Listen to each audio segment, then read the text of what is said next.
สวัสดีครับผมมิสเตอร์บีในวิดีโอนี้นะครับผมจะพาทุกคนไปดูเรื่องราวของลิงชนิดหนึ่งนะฮะที่มีชื่อว่าลิงคาปูชินซึ่งเขาบอกว่าลิงชนิดนี้เนี่ยมีความฉลาดที่สามารถลอกเลียนแบบการใช้เครื่องมือจากมนุษย์ได้ฮะซึ่งจะเป็นยังไงนั้นลองไปชมกันดู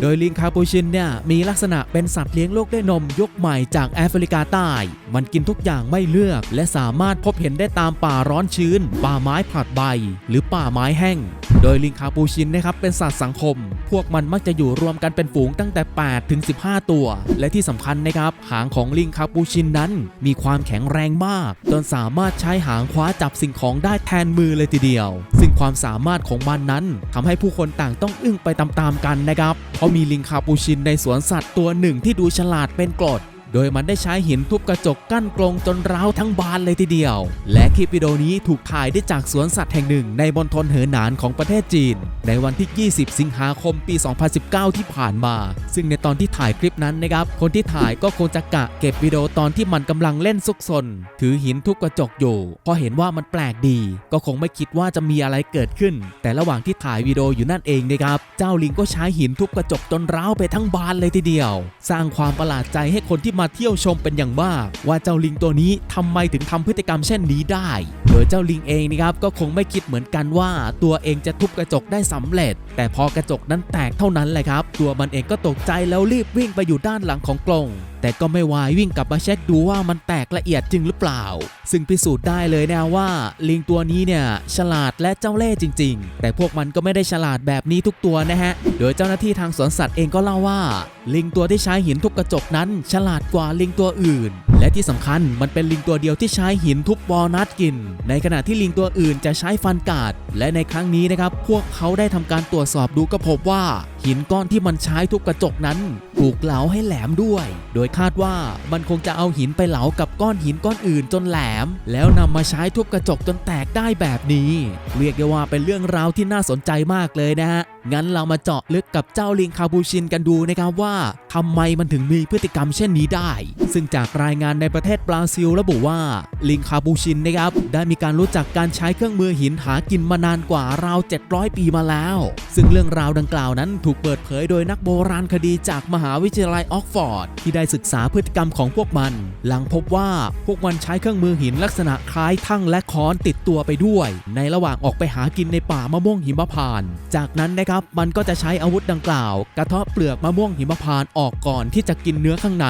และในขณะเดียวกันจากการขุดค้นพบบริเวณที่พบลิงชนิดดังกล่าวอาศัยอยู่ก็พบเครื่องมือหินที่มีอายุเก่าแก่ซึ่งแสดงให้เห็นว่าลิงคาปูชินถึงราว100 ชั่วรุ่นสืบทอดการใช้วิธีนี้เพื่อหาอาหารมาโดยตลอดแต่ทั้งนี้นะครับจากการศึกษาดังกล่าวแสดงว่าไม่ได้มีแต่มนุษย์เท่านั้นที่รู้จักการใช้เครื่องมือหินในการดำรงชีวิตในยุคโบราณแต่มันอาจจะรวมไปถึงสัตว์บางชนิดอย่างเช่นลิงพวกนี้ก็เป็นได้ซึ่งลิงที่อยู่ในกลุ่มไพรเมทก็มีพฤติกรรมการใช้หินมาสักพักแล้วอย่างเช่นลิงชิมแปนซีในถิ่นแอฟริกาตะวันตกแต่มีเพียงลิงคาปูชินในอุทยานเซราดากาเท่านั้นที่นักวิทยาศาสตร์เห็นพฤติกรรมการนำหินมากระเทาะกันกับหินอีกก้อนไม่ว่ามันจะมีจุดประสงค์อย่างไรก็ตามแต่ดูคล้ายกับจิตรกรรมที่บรรพบุรุษมนุษย์ของเราเคยทำมาเมื่อ 2.2 ล้านปีก่อนและเคยถูกขนานนามว่ามีเพียงมนุษย์เท่านั้นที่มีความเฉลียวฉลาดพอที่จะหยิบหินมากระเทาะกันให้เกิดความคมเพื่อใช้ในงานตัดหรือเฉือน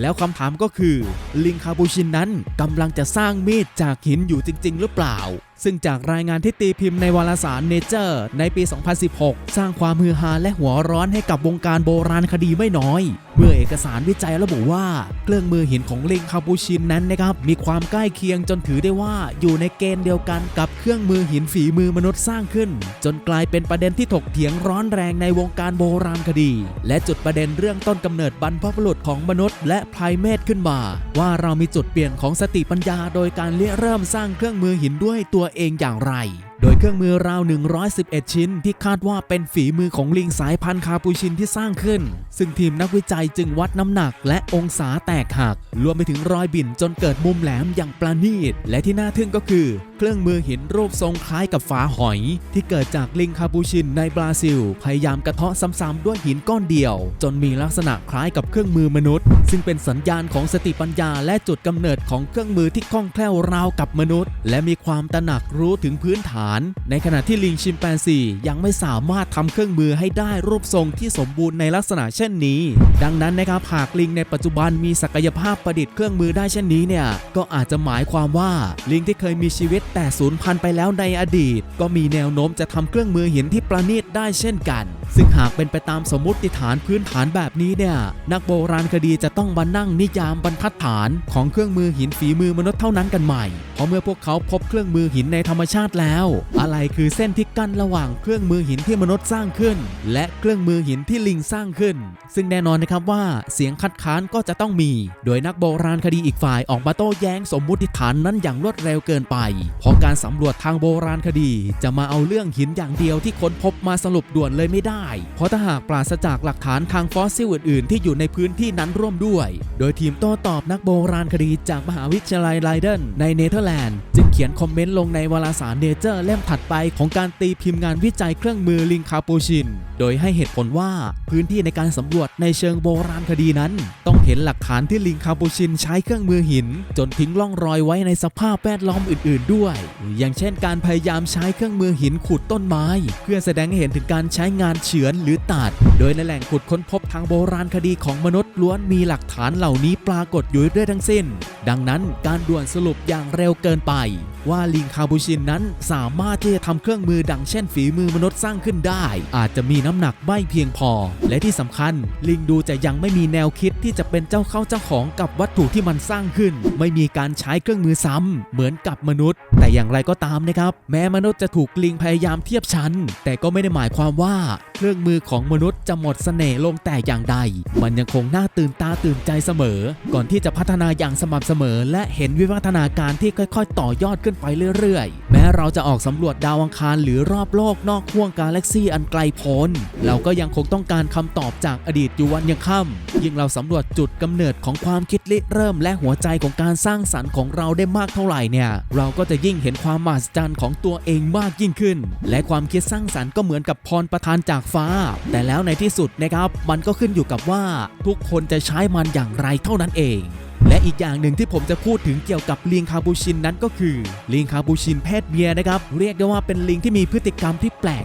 มากๆเพราะมันจะใช้วิธีปาหินเพื่อเรียกร้องความสนใจจากตัวผู้อย่างในคลิปนี้เพราะมันจะใช้วิธีปาหินเพื่อเรียกร้องความสนใจจากตัวผู้ว่ามันพร้อมแล้วสำหรับการผสมพันธุ์โดยพฤติกรรมดังกล่าวเนี่ยเป็นเรื่องสำคัญมากสำหรับลิงคาปูชินเพศเมียนะครับโดย BBC News ระบุว่าลิงเพศเมียชนิดนี้เนี่ยแตกต่างจากลิงเพศเมียชนิดอื่นๆตรงที่ไม่มีลักษณะที่บ่งบอกว่าพวกมันพร้อมที่จะผสมพันธุ์แล้วไม่มีสีขนที่เจิดจ้าขึ้นไม่มีอาการบวมของอวัยวะเพศหรือกลิ่นที่เหม็นฉุนรุนแรงหรือส่งเสียงร้องอย่างโหยหวนหรือปล่อยสารเหลวที่บ่งบอกถึงความพร้อมดังนั้นลิงคาปูชินนะครับจึงต้องอาศัยพฤติกรรมเพื่อสื่อสารว่ามันพร้อมที่จะมีคู่แล้วซึ่งพฤติกรรมที่ไม่เคยถูกบันทึกนี้นะครับได้รับการถ่ายทอดโดยช่องสารคดี BBC ที่นำเสนอเรื่องราวสุดแปลกของลิงคาปูชินในอุทยานแห่งชาติเซอร์ลาดากาในประเทศบราซิลโดยการเริ่มต้นประกาศความพร้อมสู่การผสมพันธุ์ในครั้งนั้นลิงคาปูชินเพศเมียจะไล่ตามลิงตัวผู้